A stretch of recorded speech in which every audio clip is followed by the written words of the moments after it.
প্রিয় নবম দশম শ্রেণীর শিক্ষার্থী এবং যারা এসএসসি পরীক্ষার্থী রয়েছে, আমরা উচ্চতর গণিতের 9.2 অনুশীলনীর যে উদাহরণ 25 রয়েছে, আমরা এইখান থেকে আজকে ক্লাস শুরু করছি। ইতিপূর্বে আগের পার্টগুলো যারা দেখোনি, আমরা ভিডিও নিচে প্লে লিস্টের লিঙ্কগুলো দিয়ে দিই, সেখান থেকে দেখে নেবে। এখানে প্রমাণ করতে বলা হয়েছে যে x to the power log a base y সমান হচ্ছে y to the power log a base x। এখানে খেয়াল করে দেখো, লগটা পাওয়ারের উপর আছে। তো এটা সিম্পলি দেখো প্রমাণ করা যাবে, খুবই সহজ একটা অঙ্ক। উদাহরণ 25। তো যেটা প্রমাণ করতে বলেছিল আমরা সেটা একটু লিখে নিই।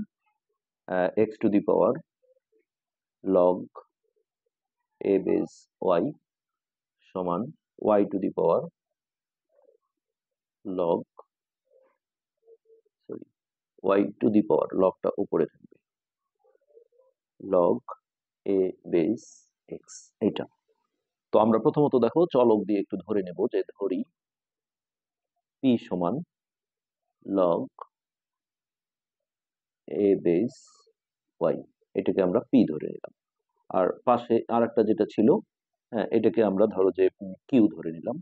তাহলে q সমান সমান y টু দি পাওয়ার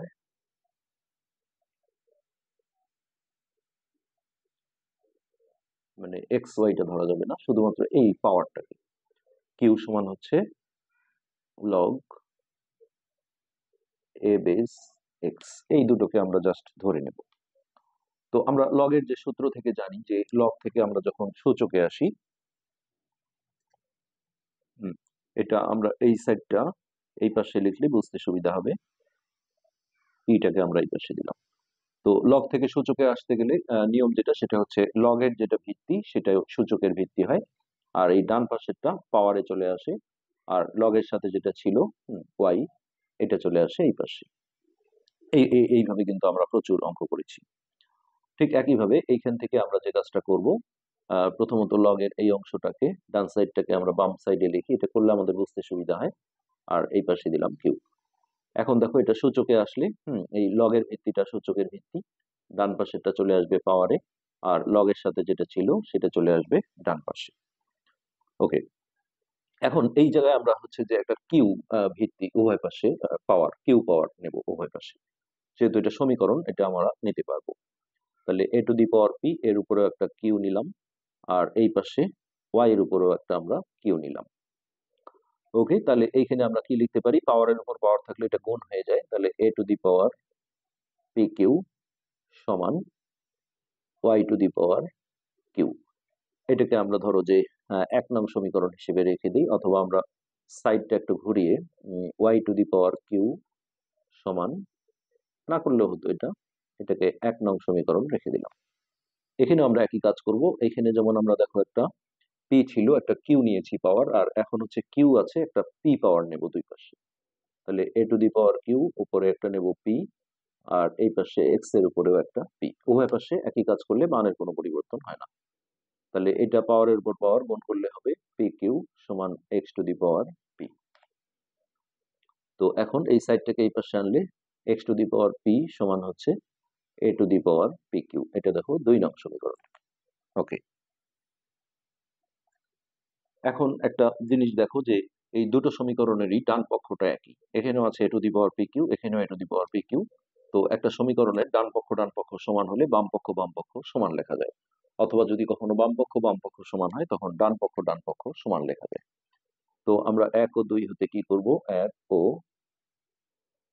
2 হতে, তাহলে যেহেতু এই ডান পাশটা সমান, তাহলে বাম সমান, অর্থাৎ y to the power q সমান হচ্ছে x to the power p. এইটা আমরা লিখতে পারি। এবার আমরা দেখো পি আর কিউ এর মানগুলো বসিয়ে দেব। তাহলে y to the power q ধরেছিলাম আমরা হচ্ছে log a base x, q এর জায়গায় বসাবো লগ এ বেস এক্স, আর এইখানে পি এর জায়গায় বসাবো log a base y x, আর এখানে বসাবো লগ এ বেস ওয়াই।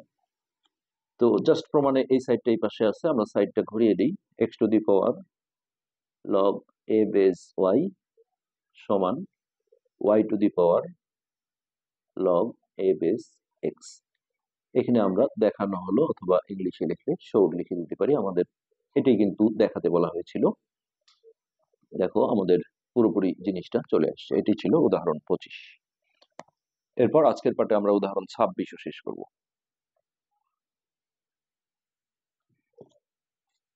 উদাহরণ 26। তো এই অঙ্কটা তোমাদের একটু আমরা দেখিয়ে নেই আগে।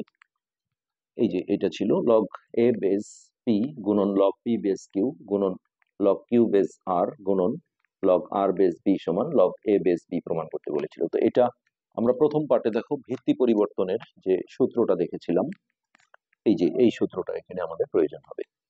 তো সেক্ষেত্রে আমি এই সূত্রটা একটু তোমাদের রাফলি আগে দেখিয়ে নিই, যে লগ এ বেস এম সমান, এখানে যে কোনো অক্ষর দিয়ে থাকতে পারে, কিন্তু বিষয়টা বুঝতে হবে। এখানে দেখো ভিত্তিটা পরিবর্তন হয়ে এখানে এ ভিত্তি ছিল, এখানে ভিন্ন একটা ভিত্তি অর্থাৎ বি ভিত্তি চলে আসবে, আর এমটা এমই থাকবে। এখানে একটা গুণ চিহ্ন হবে, তারপর লগ এই যে ভিত্তিটা আগে ছিল এই ভিত্তিটা এখানে হবে, আর এই যে এখানে যেটা ভিত্তি ছিল সেটা এখন এইখানে চলে আসবে। এটাই হচ্ছে ভিত্তি পরিবর্তনের সূত্র। আমাদের এই অঙ্কে এখন এই পাশ থেকে এই পাশটা লিখতে হবে। তো সেটার জন্য আমরা প্রথমে দেখো অঙ্কটা আগে তুলে নিচ্ছি।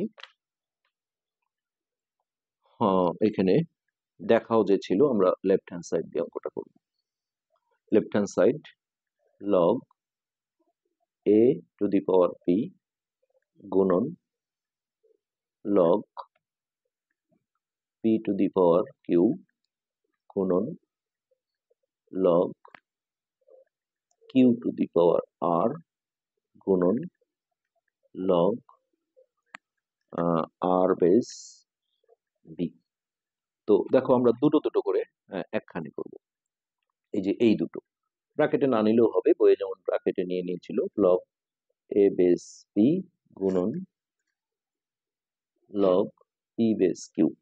এখানে তোমাদের এই সূত্রটা থেকে একটা জিনিস মাথায় নিতে হবে, আমরা এখন এইটা থেকে একটা লিখবো, মানে জিনিসটাকে ছোট করে নিয়ে আসবো, যেহেতু রাইট সাইডে একটা মাত্র রাশি আছে, পদ আছে। তো এখানে দেখো এখানে যেটা ভিত্তিতে থাকে এইটা উপরে থাকে, অর্থাৎ এই জিনিসটার একটা মিল থাকে। তো সেটা দেখে এটা কিন্তু এলোমেলো করে দিতে পারে পরীক্ষায়। তোমাদের যেটা বুঝতে হবে সেটা হচ্ছে যে আহ, একটার একটার যে ভিত্তি থাকে, এই যে এখানে যেটা ভিত্তি থাকে সেটা এখানে উপরে থাকবে। তো দেখো এখন আমরা এই জায়গায় যদি সেই জিনিসটা দেখতে যাই, যে এইখানে যেটা ভিত্তি, মানে যেহেতু গুণ সম্পর্ক আগে পিছিয়ে থাকতে পারে, যেমন এটা যদি আমি আগে লিখি এটা পরে লিখি তাতে সমস্যা নেই, কিন্তু আমাদের চোখটা এটাই থাকবে যে একটার ভিত্তির সাথে একটার এই জায়গাটায় মিল থাকবে। হ্যাঁ, তো এখানে আমি দেখছি যে এটার ভিত্তির সাথে এটার মিল নেই, কিন্তু এই জায়গাটায় দেখো এই যে এটার ভিত্তির সাথে হ্যাঁ এই উপরের জায়গাটায় মিল আছে। তো এটা যখন আমরা এইটা থেকে এটা লিখবো তখন যে বিষয়টা সেটা হচ্ছে যে এই যে মূল যে আমাদের ভিত্তিটা ছিল, অর্থাৎ এইখান থেকে আমরা জিনিসটা দেখাই যে এইখানে প্রথমত যেটা হবে, যেটা মিল পাবো আমরা, এই যে পি, এই যে পি, এই মিলটা আউট হয়ে যায়। এইভাবে সূত্রটা মনে রাখলে সুবিধা হয়। হ্যাঁ, এইখানে যেমন দেখো এই যে বি পি দুটার মধ্যে মিল ছিল, সেটা আউট হয়ে যাবে। হুম, আর এই যে এটা, এখানে এটা চলে আসবে ভিত্তিতে, আর এইটা চলে আসবে এখানে। তো আমরা সেইভাবে আমরা একটু ব্র্যাকেট দিয়ে নেই আগে, বইয়েও যেহেতু ব্র্যাকেট দিয়েছে, এই দুটো আমরা পাশাপাশি লিখি, ব্র্যাকেট দিই লগ কিউ বেস আর গুণন লগ আর বেস বি। হ্যাঁ, এইখানে দেখো আমাদের এই যে এইখানে ভিত্তিটার সাথে এইটার একটা মিল আছে, তো এই মিলটা হচ্ছে যে আউট হয়ে যাবে। তো মিলটা যদি আউট হয়ে যায় তাহলে এখানে আমরা কি লিখতে পারি, লগ এই যে দেখো এখানেও পি আছে এখানেও পি আছে, তাহলে এই ভিত্তিটা আর এইখানকার এইটা আউট হয়ে যাবে। আউট হয়ে গেলে এইখানে যে ভিত্তিটা থাকবে সেই ভিত্তিটা চলে আসবে, আর এই যে কিউটা যেটা ছিল এই কিউটা এখানে চলে আসবে। আবার ভালো করে দেখো যে এই যে যেটার মধ্যে মিল ছিল বি বি, এই বিটা আউট হয়ে যায় এখানে, আর এই নিচে এই পাশে যে ভিত্তিটা ছিল এই ভিত্তিটাই থাকে, আর এটা যেহেতু আউট হয়ে গেল এইটা এখানে চলে আসে। তো সেইভাবেই কিন্তু এটা লগের ভিত্তি পরিবর্তনের সূত্রটা আমরা এখানে ইউজ করছি।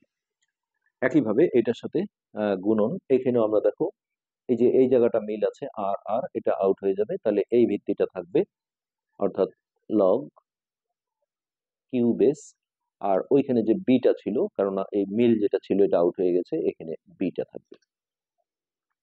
ওকে, এখন দেখো আবারও ওই ভিত্তি পরিবর্তনের সূত্রটা আমরা এখানে যদি ইউজ করি, তাহলে এইখানে আমাদের দেখো এই যে কিউ কিউ এই দুটোর মধ্যে মিল আছে, তো এই মিলটা আউট হয়ে যাবে, অর্থাৎ এ ভিত্তি থাকবে লগ এ বেস, আর এই যে বিটা এখানে চলে আসবে, ওই একই সূত্র এখানে ইউজ করা হয়েছে। তো এটি কিন্তু আমাদের রাইট হ্যান্ড সাইড ছিল, আমাদের রাইট হ্যান্ড সাইডটা কিন্তু প্রমাণ হয়ে গেল। এইখানে আমরা লিখে দেবো, অতএব লেফট হ্যান্ড সাইড সমান রাইট হ্যান্ড সাইড দেখানো হলো, অথবা ইংলিশে লিখলে শোড লিখে দিতে পারো। তো এটাই ছিল আমাদের আজকের পার্টের আলোচ্য বিষয়, আজকে পর্যন্তই। ধন্যবাদ।